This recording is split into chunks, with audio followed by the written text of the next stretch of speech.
How are you? কি ব্যাপার, তুমি এভাবে কেন কথা বলছো? 3 বছর প্রেম করলাম, বাংলায় কথা বললাম, এখন তুমি ইংলিশে কথা বলার চেষ্টা করছো।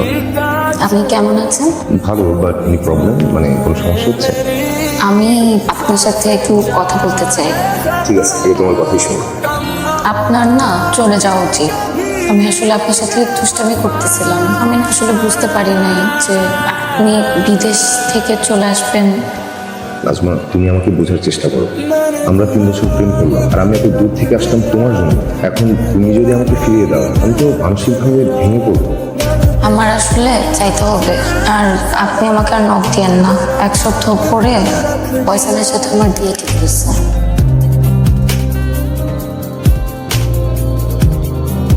ভাই এদিকে আসেন, এদিকে আসেন। কি সমস্যা আপনার? আপনি আমার দিকে তাকাইছেন কেন? কোন মেয়ে? এই যে একটু আগে এদিক দিয়ে সাদা জামা পরা মেয়েটা গেল, আপনার দিকে তাকাইছিলেন কেন? ও, সে তো আমার পূর্ব পরিচিত, কিন্তু আপনি এইভাবে কেন কথা বলছেন? আপনি কার দিকে তাকাইবেন ওটা আপনার নিজের ব্যাপার, কিন্তু নাজমার দিকে তাকাইতে হলে আমার পারমিশন লাগবে। সরি ব্রাদার, আসলে আমি বুঝতে পারিনি আপনি তো তার বড় ভাই। এই তোর মাথায় কি গিলু নাই? হ্যাঁ, নাজমা যখন তোরে কইলো তোর বিয়ে ঠিক হয়ে গেছে, তার মানে হইলো তোর সাথে ওর কোনো হিসাব নিকাশ নাই। এখান থেকে সোজা অস্ট্রেলিয়া চলে যাবি, নাহলে কিন্তু তোর খবর আছে। তো আপনি আমার সাথে এরকম ব্যবহার কেন করছেন? আমি বললাম তো তার সাথে আমার 3 বছরের সম্পর্ক। আমি একটা ন্যূনতম বিশ্বাসের উপর এখানে আসছি। আপনার সৎ সাহস থাকলে আপনি যান, তার মাকে জিজ্ঞেস করেন প্রেমকে, তাকে চিনে কিনা। আমি তো তারে অবশ্যই জিজ্ঞেস করবো প্রেম বাবু, কিন্তু তার আগে তোমার প্রেমটা একটু ঝালাই করে নি। কিরে তোর দাঁড়ায় আছিস কেন? শুধু দর্শক মণ্ডলী, আমরা এখন কথা বলার চেষ্টা করছি মিস্টার প্রেমের সঙ্গে, যিনি সুদূর অস্ট্রেলিয়া থেকে ভালোবাসার টানে এই বাংলাদেশে এসেছেন। মিস্টার প্রেম, মিস্টার প্রেম, আপনি আমার দর্শকদেরকে বলুন যে আপনি কেন পালিয়ে বেড়াচ্ছেন। মিস্টার প্রেম, আমি ইন্টারভিউ দিতে ইন্টারেস্টেড না। মিস্টার প্রেম, আপনি কি কাউকে ভয় পাচ্ছেন? আপনার এই ইন্টারভিউ সারা দেশের মানুষ দেখবে। শুনুন, আমি কোনো সিম্পেথি আশা করছি না। আর এই ভরা বাজারে আমি আমার ভালোবাসার মানুষটাকে ছোট করতে চাই না। আমি তো আমার ভালোবাসার মানুষটার ক্ষতি চাই না। প্লিজ আপনারা যান, আপনারা আমার পিছনে আসবেন না। যদি দর্শক মণ্ডলী আপনারা দেখলেন, নাজমা এই টাকাটা ধর, একটু পরে ফয়সাল আসবো, ফয়সাল আসা তোরে বেড়াইতে নিয়ে যাবো। আমার শোনো না, আমার না মনের মধ্যে অনেক অশান্তি লাগতেছে। চলো না তুমি আর আমি প্রেমের সাথে যাই দেখা করি। নইলে না আমার সারাটা জীবন আমার মনের ভিতরে কেমন একটা খপ খপ করবে। কি পাগল হয়ে গেছিস? পাগলের মতো কথা কইস না তো। তোমার এখানে কেন এসেছি জানো? ওই দিন তুমি ওই পোলার লগে বইয়া ঢলাঢলি করছো, ওটা না আমার একটুও ভালো লাগে না। ওই দিন ওর সাথে ওইটা আমার প্রথম দেখা ছিল, আর আমি আসলে ওকে সাবধান করতে আসছিলাম। আপনি তো ওখান থেকে এগুলো সব দেখছেন, তাহলে সব ঢলাঢলি ধরনের কথা আমার মনে হয় আপনার বলা উচিত হয়। ওরে বাবারে বাবা, নাচবার দিকে তোমার কিচির মতো চলে। আপনি কিছু মনে না করলে আপনাকে একটা কথা বলতে চাই। বলো বলো। দেখেন, আপনার আর আমার তো আসলে বিয়ে হয়ে যাইতেছে, তারপর তো আমি আপনারই। আমি যে আপনাকে কিভাবে কি বলবো আমি বুঝতে পারতেছি না। কথাগুলো জিলাপির মতো না পেঁচায়া একটু সহজ করে বলো। দেখেন, একটা মানুষের ক্ষতি করে তো কোনো লাভ নেই, তাই না? আর আপনি তোকে একবার পিটাইছেন। আমি জানি ওর পাসপোর্টটা আপনার কাছে আছে। আপনি ওর পাসপোর্টটাকে দিয়ে দেন, ওর দেশে চলে যান। এই কথা কি রে, ঝুম বৃষ্টিতে ভিজতেছিস কেন? আম্মা, আবার খুব দব আটকে আসতেছে।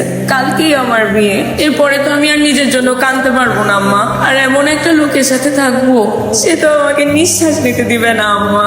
কি বলছিস তুই? ছেলেটা খুবই ভালো।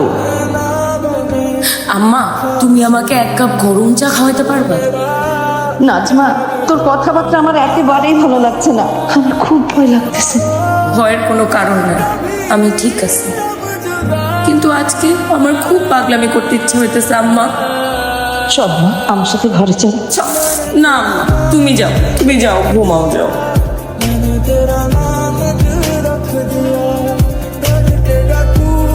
রূপগঞ্জ নিবাসী উমর আলীর ছেলে ফয়সাল বিন উমরের সাথে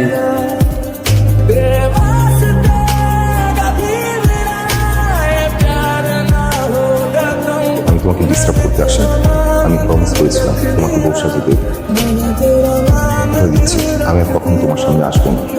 আমি অস্ট্রেলিয়া ফিরে যাচ্ছি, আর কখনো ফিরবো না। আপনাকে এগুলো কেউ জিজ্ঞেস করছে? আর আপনি সবসময় নিজেকে এত মহান বানানোর চেষ্টা করেন কেন?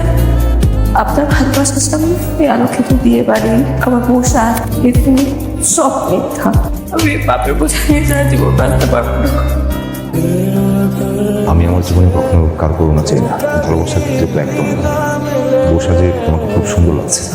ওর একটা জিনিস, এটা তোমার জন্য। ধরো তোমার বিয়েতে এটা আমার দেওয়া উপহার। আসি, ভালো থেকো।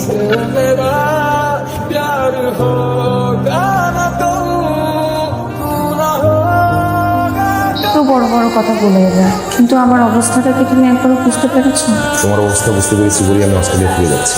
আমি এতদিন ছিলাম একটাবার তোমাকে বউ সাজে দেখবো বলে। সত্যি বলতে তোমার প্রতি, তোমার মায়ের প্রতি আমার কোনো অভিযোগ নেই। কিন্তু আমার তো একটা অভিযোগ আছে। কি অভিযোগ? আমি কখন, কোথায়, কিভাবে তোমাকে ভালোবেসে ফেলেছি সেটা জিজ্ঞেস করলে হয়তো সেটা উত্তর আমি দিতে পারবো না। কিন্তু আজ আমি যখন তোমার হাত ধরে বাঁচতে চাইছি, তুমি আমার হাতটা ছেড়ে দিলে। আমি তো তোমার হাত ছাড়তে চাইনি। আমি অস্ট্রেলিয়া থেকে এত দূরে এসেছি শুধু তোমার কাছে করার জন্য। তাহলে এখনো হাত ধরছো না তুমি?